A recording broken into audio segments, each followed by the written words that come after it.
This is Speak Up. I am Sandra Schulte. Welcome back to our show. Today, I'm very happy that Bill Bierce, William B. Bierce, is back with us. And he's going to talk to us more about one of the issues is smarter business exits. I know that you've occupied so many of the roles that you talk about in the book. Business owner, entrepreneur, investor. Perhaps you'd like to talk about some of those things. Actually, it's been exciting in my career to be able to not just be an ordinary corporate lawyer and business lawyer, but actually to assist, to perform functions which I've been working with other people who are professionals to do. And I've had to learn the business, learn their lingo, and learn their obligations and think about how it gets done. So, I'm not doing everything. I'm not a jack of all trades, but I'm a master of a few. And I've done a few things which I think get me out of the role of just being a business advisor, but thinking into one who has had to exercise responsibility for the benefit of others. And so that's cautioned me to be open and to think about my duties and the rights of others and how to best make it work for everybody. And that's because I don't want any hassles after someone says, oh, I got disgruntled because you didn't give me the best opportunity. And so if I present them with issues and present them with choices, just as I've had to do, then it's not my decision. It's a business judgment made by someone who's in a business judgment capacity. It's their decision. It's their decision. Now, please tell us some more about the issues that you take up in your book. So this Smarter Business Exits was focused on how to get out of a business. But you don't want to have to get out of the business just doing that all day long. Your goal is to build the business. And my job as corporate and business lawyer, actually international business lawyer, is to take people across borders, across industries, and across supply chains and value chains, so the customers as well as the suppliers, to build something which has got a global scope.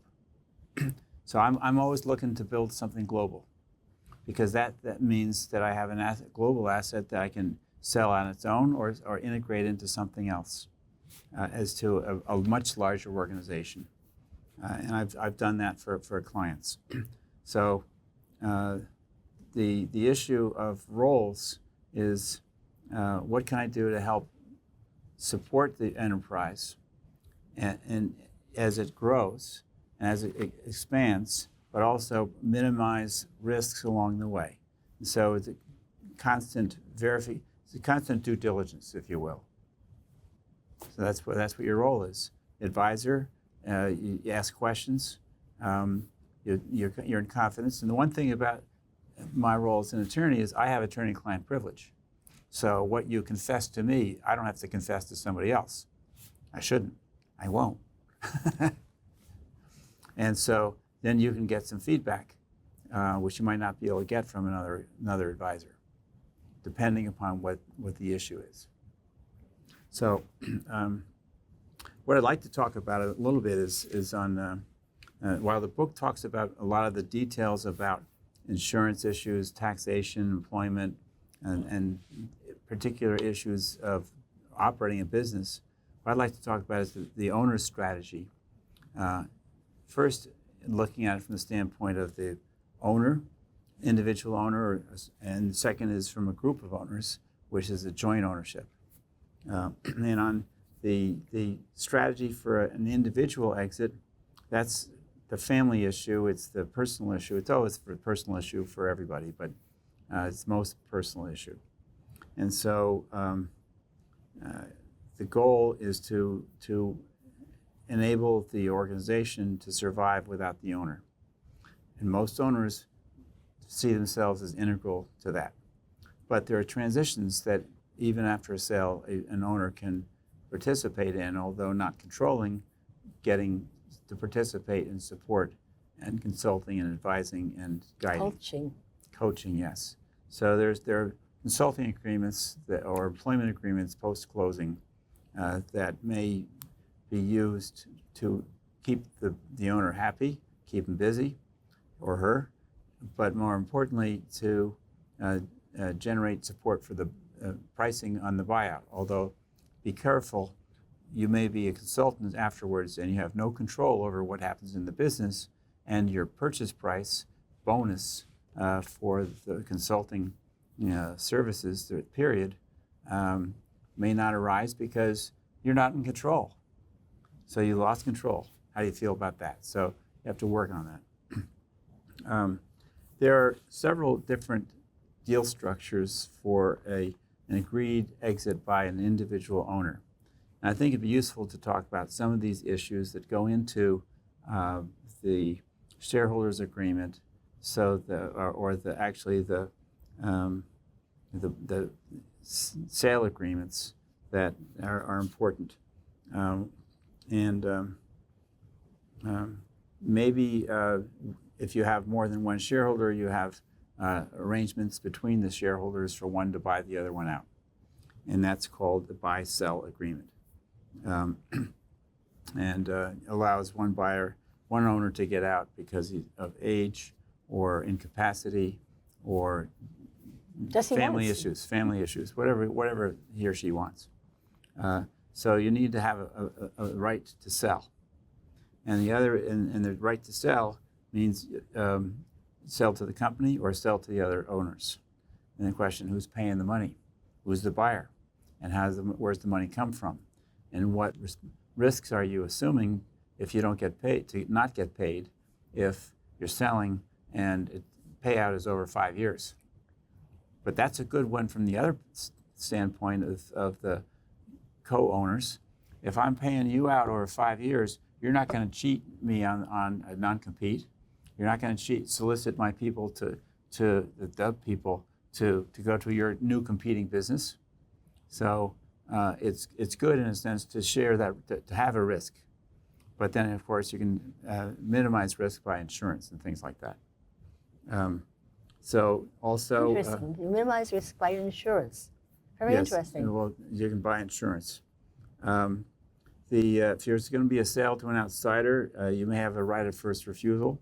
So the majority owner might say, I want to sell to XYZ. And the minority would say, no, sorry, not so fast, my friend. I have the right to buy you out for the price that you're offering to sell to this third party, or whatever price we've agreed. So the right of first refusal allows the co-owner to stay in and take over and not get stuck with an unrelated third party that they've never had any relation with. So right of first refusal. Now, if you're selling to insiders, you can have a put option. I want to get out. I want to give it to you. I'm going to put it to you. I'm going to sell it to you for X dollars or X amount based upon a valuation process that we define. The valuation process and strategies can be very complicated, can be straightforward, but you need to have it defined. So I'm going to put it to you for the amount agreed valuation, and you're going to pay me according to the agreed payout period, which I just discussed. Could be 1 year, could be $1, could be on closing, or it could be over years. And then the same thing, a call option, where you say you want to get out. I have the right, before you sell it to somebody else, your share to somebody else, to call your shares, and I want to buy them. I'll do it for that agreed valuation. And then, you can do that for you may have different strategies for the exit according to whether you're an individual, you're an investor, or you're a worker bee. Because the worker bee may be more valuable. Worker bee, what does that mean? Worker bee is the one who came in with a brilliant idea and worked nights and weekends to get stuff done.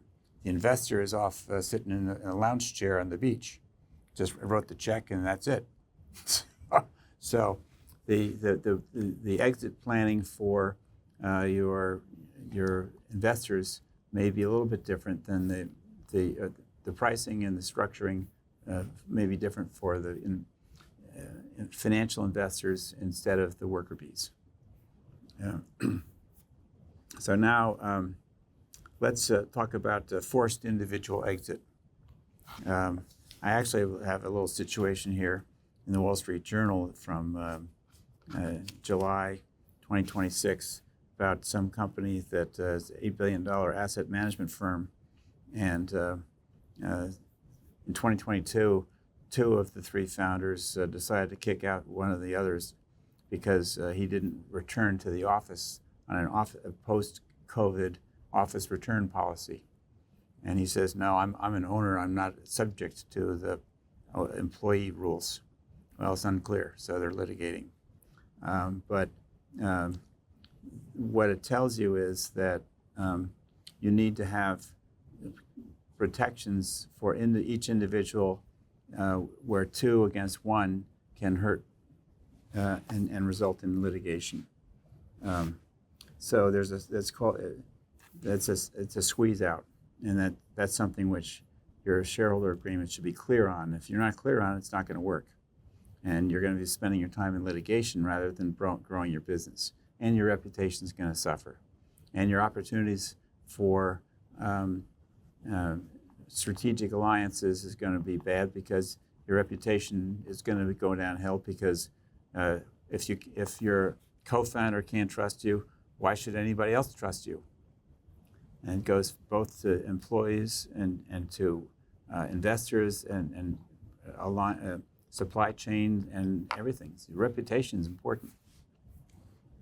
So forced exit, squeeze out merger. You cash out the merger. We'll squeeze out by Delaware law permits you to get rid of a minority by having a merger into a new company, but the Delaware law requires that you pay fair value. So how you determine that? Courts will do it for you. So if you don't have it in your shareholders agreement, Delaware law will take care of it for you. So that's nice. But the New York law does not have that. Well, no, I haven't looked at that in the New York law, but I think you can get to the similar event because you can countersue for breach of fiduciary duty, and then you settle and you negotiate a deal. So preparation for a buyout or redemption. You got financing issues. You want to make sure you have assets, cash, human capital issues where you have transitional management. People know what they're doing. And you may even have to hire an interim professional executive. There's a whole industry of interim CEOs, interim CFOs. And what that does is it allows you to keep the organization together while you resolve the transition issues. So, yeah.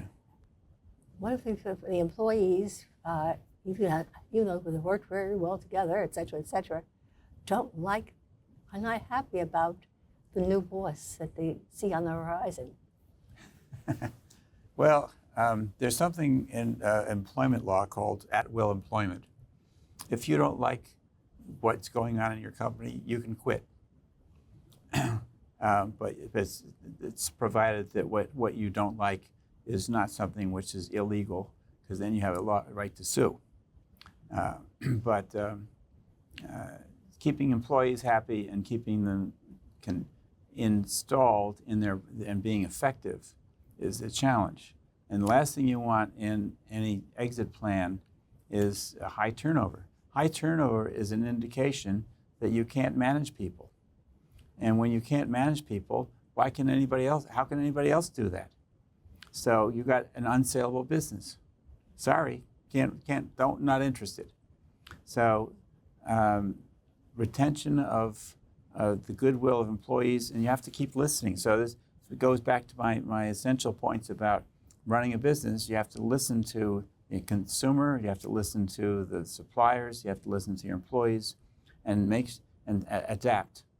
And what you're doing in preparation for exit is you're constantly improving the quality of your business by adapting to the problems and solving the problems that you see and you hear about. And if you're not listening, God bless you. You're not going to get anywhere. So that's the problem with certain personalities. But it's okay if you want to run your company and stay there forever and you're going to live forever. God bless you. So now let me talk a little bit about joint exits by all owners. Shareholder agreements can say that the majority owner can sell, but in that case, there's a drag along. What happens to the minority? Does the minority get left behind? Because the minority get bought out? So what you can provide is a drag along and a tag along. The majority owner has the right to take the minority and have them sell their interests to the third-party buyer at the same terms and conditions, except that the minority won't have to give the same representations and warranties, because that involves liability. So basically, they're getting rid of their minority by selling. They're dragging along the minority, and then of course, if you don't have a drag along, maybe the majority selling doesn't have any. Doesn't want to offer to drag them along. Well, then the minority will say, "Hey, hi, I'm tagging along. I'm coming with. I have a tag along right to sell at the same price that you do, and here you go, I'm selling." So that gets them out. That makes a nice, happy joint ending, assuming that the minority is not distressed about getting out, and is accepting the terms of the price and the terms of sale.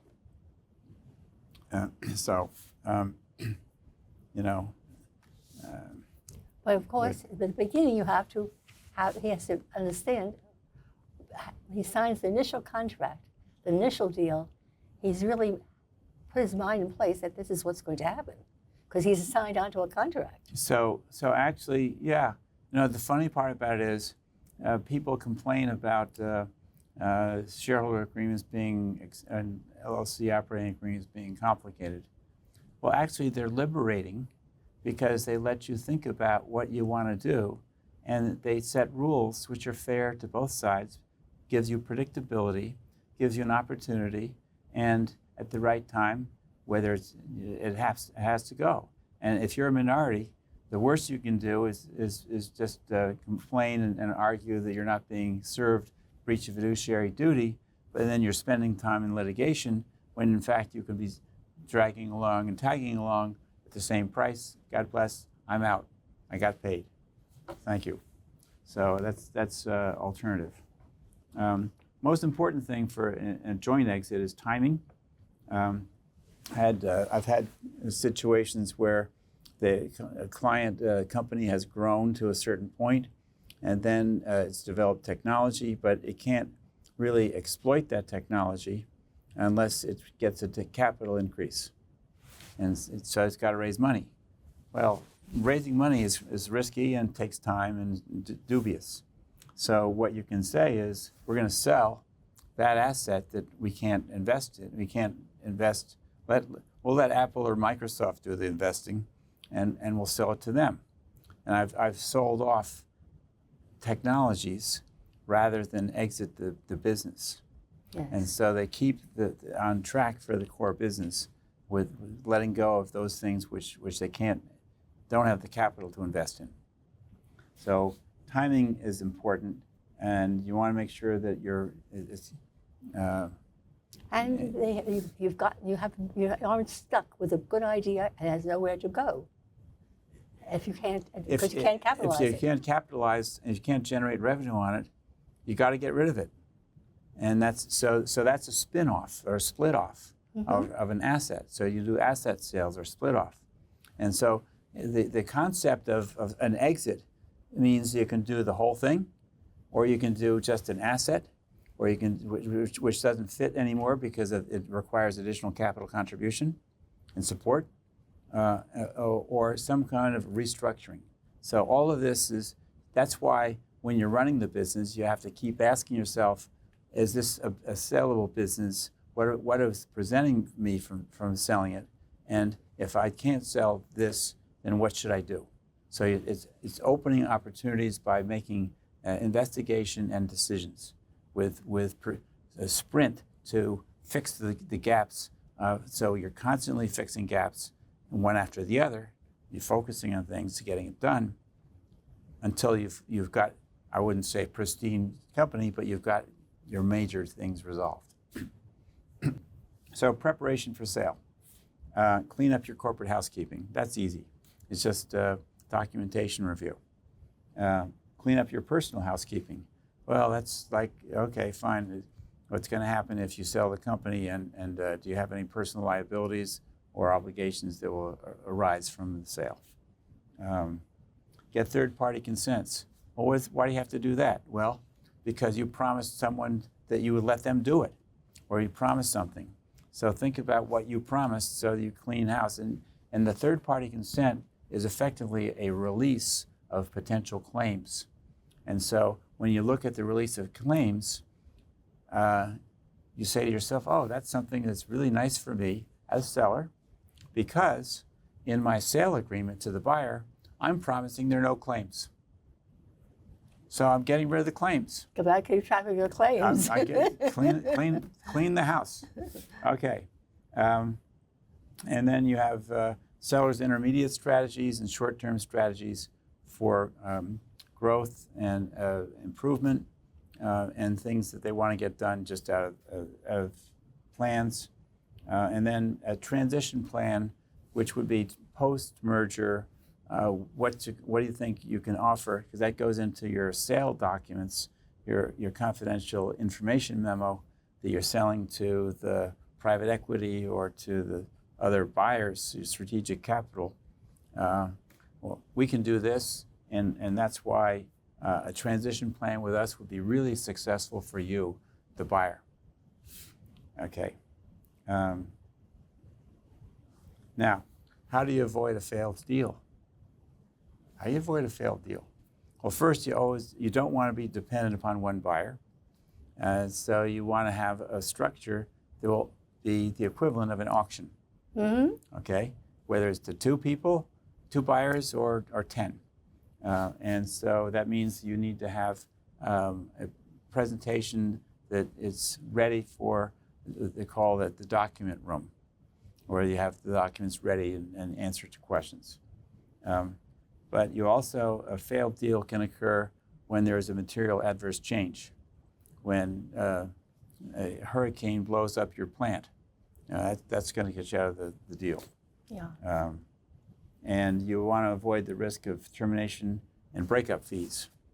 So you have to, when you're negotiating your contract, and you think about, well, what happens if one of the other parties can walk away? If they walk away, is there a breakup fee? Why do you have to pay a breakup fee? Well, the other guy's invested in buying you, and you say, no, I can't do it. Discussion, please. So on structuring your earnout, what's an earnout? An earnout is buyer is paying a price, but not the 100% at the closing. And so they pay some money after the closing. And usually that depends upon the profits or the gross revenues or some other financial matter of after the closing. Does the seller control anything after the closing? No. So why should I agree to an earnout? Well, the only reason you want to think about an earnout is you think you can get better than the price that you're going to get. And it's hypothetical. But the seller's at risk because he or she doesn't control. And the buyer's at risk because there are scenarios which result in loss. So the earnout can be really beneficial to the buyer.